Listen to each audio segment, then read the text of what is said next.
So hello guys, welcome back to my channel and this video is about कि मैंने IBPS का PO का pre अपने very first attempt में कैसे क्लियर किया है विदाउट एनी कोचिंग एंड घर पे स्टडी करके। सो एक्चुअली ये वीडियो में मैं ये बताना चाहती हूँ कि मतलब मेरे पास ऐसा हुआ था कि आई वॉज मैं प्रिपेयर नहीं कर रही थी IBPS के लिए, बस मैंने ऐसे ही एग्ज़ाम भर दिया था बिकॉज आई वांट कि एक बैकअप ऑप्शन हो जाए। तो इसलिए मैंने सोचा कि IBPS का बैंकिंग सेक्टर में बेसिकली जाने का। तो मैंने जस्ट ऐसा अटेम्प्ट दे के देखा कि टू सी कि मतलब कितना कम रह रहा है या क्या मेरे को एफर्ट्स और करने की ज़रूरत है, तो इसलिए मैंने ऐसे ही जस्ट फिल कर दिया था।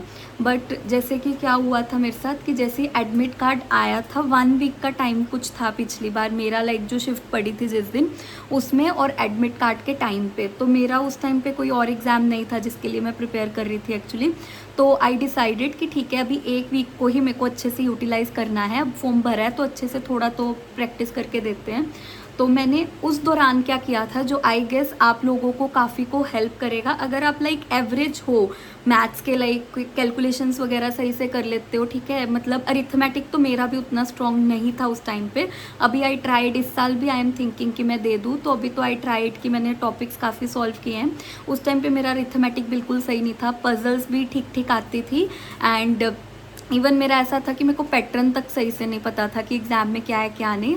सो मैंने स्टार्ट कहाँ से किया, जैसे ही 1 हफ़्ता पहले मेरे को एडमिट कार्ड मिला था तो हाँ मैंने सबसे पहले चीज़ क्या की थी, PYQ सर्च किए। जैसे इसमें मेमोरी बेस्ड PYQs की वीडियोस बना के टीचर्स डालते हैं ना कि ये क्वेश्चन आए थे एंड इसको आपको कैसे सोल्व करना है। तो मैंने कम से कम नहीं तो वो 1 हफ्ते के दौरान ही ऐसी 4-5 कुछ मैराथन्स लगा दी थी कि जो कि 10-10 12-12 घंटे की ऐसे मिल गई थी मेरे को।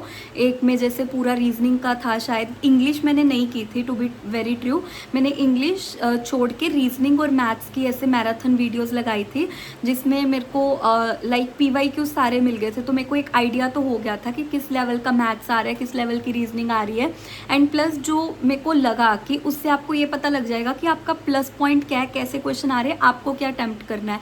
And to the very surprise अगर मैं एक चीज़ बोलूँ, मैंने पिछली बार एक भी मॉक नहीं दिया था, मैंने जस्ट मैराथन वीडियोस लगाई थी एंड पैटर्न समझा था उसी के थ्रू कि क्या क्या पैटर्न है एग्जाम का एंड प्लस उसी के थ्रू कि हाँ ठीक है वहाँ से काफ़ी चीज़ें जैसे रेशियो प्रोपोर्शन वाले क्वेश्चंस थे वो मैराथन को ही देख के मेरे को समझ आ गए थे कैसे सॉल्व करने, तो पेपर में भी मेरा बन गया था। अब इसका मेरे को जो मैंने अपनी स्ट्रेटेजी पहले ही माइंड में डिटरमाइन कर ली थी कि एग्ज़ाम में मेरे को क्या चीज़ करनी है और क्या नहीं। तो पहले तो कमिंग टू द रीजनिंग वाला पार्ट, मतलब वैसे it's not allowed but I should tell you कि मतलब रीजनिंग के जो टाइम थोड़ा पहले आपको मिलता है तो आप ABC एटलीस्ट, अगर मतलब कुछ लोग होते हैं जो इस सेक्टर में हैं तो उनको तो बहुत अच्छे से इनका 1 2 ऐसा पूरा याद होता है कि अल्फ़ाबेटिकल ऑर्डर में। अब हमारा क्या है कि मतलब मेरे आपका नहीं मैं कह पाऊँगी, मेरा क्या था, मेरे को ये सब नहीं याद था कि मतलब ऐसे कि क्या लेटर किस नंबर पे आता है, तो मैंने ये लिख लिया था। प्लस ट्राई करिए पहले जो ऐसे इजी वाले हैं ना जिसमें ज़्यादा पजल्स में जैसे दिमाग लगता है, जिसमें इतना दिमाग नहीं लगाना है, वो वाले होते हैं कोडिंग डिकोडिंग वाले क्वेश्चंस हो गए आपके, ठीक है। एक होता है कि अल्फ़ाबेटिकली अरेंज करे तो क्या लेटर वाइज बैकवर्ड फॉरवर्ड जाए तो कितना वो बीच में बैठ रहा है, एक क्वेश्चन उसका आएगा। आपका लीनियर इनइक्वालिटी का आता है, 3-4 क्वेश्चन उसके हैं। तो ऐसे जो मतलब दिमाग ज़्यादा नहीं लगाने हैं, बस स्पीड चाहिए हमें उनको करने की और आपको पता है कि हाँ इनमें आपको मार्क्स खींच के मिल जाते हैं। पजल में क्या है कि एक बार अटक गई तो वो नहीं सॉल्व हुई तो वो आपका टाइम चला गया, और इनमें क्या है एक एक सिंगल क्वेश्चन होता है, तो ऐसा सच ऐसा नहीं है कि अटकेगा तो बहुत टाइम ले रहा है। तो पहले आप ये चीज़ें निपटा दीजिए। उसके बाद मैंने मतलब मैं अपना बता रही हूँ मैंने जो चीज़ फॉलो की थी, after that I move towards the puzzles part. और मेरा मतलब इतना टारगेट होता है कि एटलीस्ट 3 पजल्स तो करनी थी मतलब उस टाइम पे, एंड हो गई थी पजल्स वाला। तो फिर इंग्लिश में एज सच कोई मैंने अपने अलग से स्ट्रेटेजी नहीं, मतलब इंग्लिश का मैंने नहीं पढ़ा था तो I can't tell you about it. And quants में मैंने क्या किया था, मेरा पहले से डिटरमाइन था, मैं इक्वेशंस वाले सीख गई थी, मेरे को पहले तो बिल्कुल उसका भी नहीं आइडिया था। ऐसे होता है ना कि उसके जो रूल्स हैं कि अगर माइनस प्लस है तो वो शॉर्टकट्स होते हैं कि अगर माइनस से स्टार्ट हो रहा है तो फिर आपको उस साइन को बस चेंज करना है, सेकंड साइन को एज इट इज़ ही रहने देना है। और जो प्लस वाले साइंस है तो प्लस अगर आगे आ गया तो पूरा ही चेंज कर दो दोनों साइंस को। अगर एंड पे इक्वेशन में दोनों में माइनस माइनस साइन है तो वो रिलेशन ही डिटरमाइन नहीं कर सकते। तो मेरा ये डिटरमाइंड था कि मेरे को ये क्वेश्चंस पहले करने हैं, मतलब बेसिकली स्पीड मैथ्स, जिसमें हमारे ये इक्वेशन वाले क्वेश्चन, मिसिंग नंबर हो गया या रॉन्ग सीरीज, मेरे दिमाग में था ये चीज़ें 10 मार्क्स तो ये आते ही आते हैं, ये पहले निपटाना है। फिर मेरे को देखना है कि DI जो, मतलब देख के आपको थोड़ा आइडिया लग जाएगा कि ये डुएबल है कि नहीं।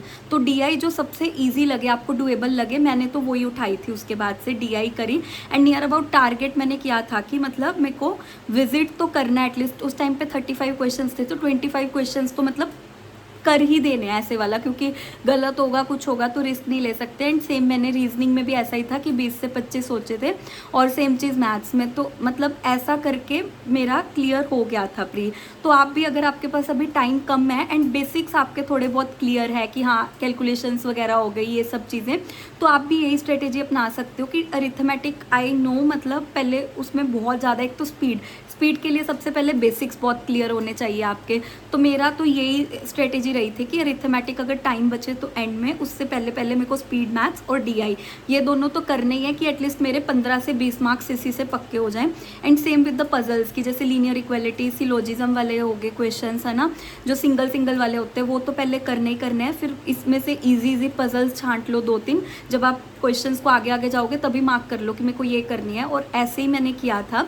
आई विल अटैच, मैं स्टार्टिंग पे भी वीडियो के एंड एंड पे भी वीडियो के अपना स्क्रीनशॉट अटैच कर दूंगी, कि जिसमें आपको दिख सकता है कि I have cleared like prelims. And मैंने कोई लिटरली बोल रही हूँ यार, 1 हफ्ता पढ़ाई करके की थी। बस आप एक अपनी स्ट्रेटेजी करेक्ट रखिए कि कैसे क्या क्वेश्चन पहले अटेम्प्ट करना है, क्योंकि टाइम सबको वही मिलना है यार। ऐसा नहीं है कि आप कोई टफ क्वेश्चन सोल्व कर दोगे तो आपको मार्क्स ज़्यादा मिल जाएंगे। इसमें है कि कितने स्पीड में आप और कितनी एक्यूरेसी से आप अपने क्वेश्चन सोल्व कर रहे हो। तो ट्राई करो ना कि मैक्सिमाइज स्कोर करने का। हमें पता है जो क्वेश्चन में हम कम अटकेंगे, हमें पता है वो ईजिली बन जाएंगे, पूरा आंसर निकल जाएगा, तो उन्हीं को पहले अटैम्प्ट करो। एंड प्लस और आप एक चीज़ कर सकते हो, मैं नहीं कर पाई थी बट लाइक उसके बाद से मेरे को, एंड एक चीज़ और है जो आप कर सकते हो, वो है कि आप 1 to 20 के क्यूब एंड 1 to 30 के स्क्वायर्स रख लीजिए। एंड फ्रैक्शंस जो होते हैं लाइक 33 1/3 1/3 होता है, ऐसे करके जो फ्रैक्शंस है परसेंटेज के, उनको आप याद कर लीजिए। तो ये आपकी स्पीड बढ़ाने में काफ़ी हेल्प करेंगे। And that's it for the video. Bye bye guys, all the best for your exam. I hope कि आपका भी लाइक प्री क्या मेंस इंटरव्यू सब एक ही बार में निकल जाए। And do subscribe to my channel for more such videos. And bye bye guys.